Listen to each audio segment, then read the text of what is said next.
В Якутии проходит ямская гоньба. С 18 по 21 марта команда из 21 ямщика отправилась по историческим местам, где когда-то были почтовые станции. Их путь был проложен по маршруту Санехтах-Покровск, также Якутск-Покровск.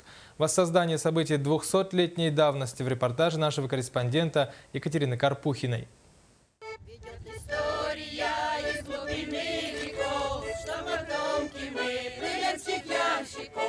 Играй, гармонь, плясать, поем, Якутии мы 300 лет живем. 8 часов утра, Катил-Дюря. Вот с такими веселыми песнями сегодня начинается второй день ямской гоньбы. Каждый год весной потомки якутских ямщиков совершают передачу почты от станции к станции, как это было принято 200 лет назад. Ямщики облекаются в старинную одежду, запрягают лошадь и в путь. Эту славную традицию в рамках фестиваля придумала и поддерживает общественная организация «Потомки ямщиков». У них появляется вера, часовни. Это же очень многое значит, чтобы наше подрастающее поколение не забывало истории, откуда мы родом, мы кто такие, чем мы занимались, как жили.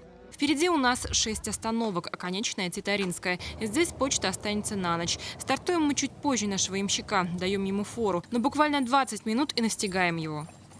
Как дорога? Нормально.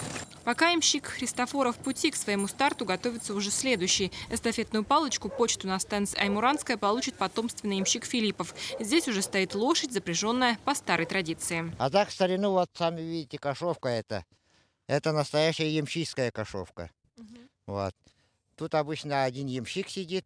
Если грузу много, у него вторая лошадь должна быть сзади. Вот. На ту лошадь все привязывают, загружают и едут.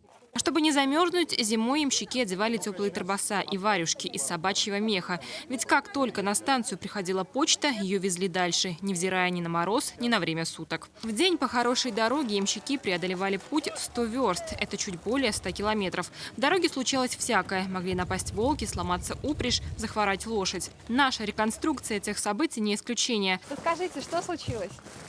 Когда я остановился, конь привязал. И настрел оттуда КамАЗ остановился рядом. Конь испугался, и он все изнахрать. Тем не менее, испортить настроение эта мелкая неприятность не смогла. Ямщики быстро нашли новую упряжь, и почта вовремя отправилась в путь. А уже на следующей станции ее радушно встречали. Почта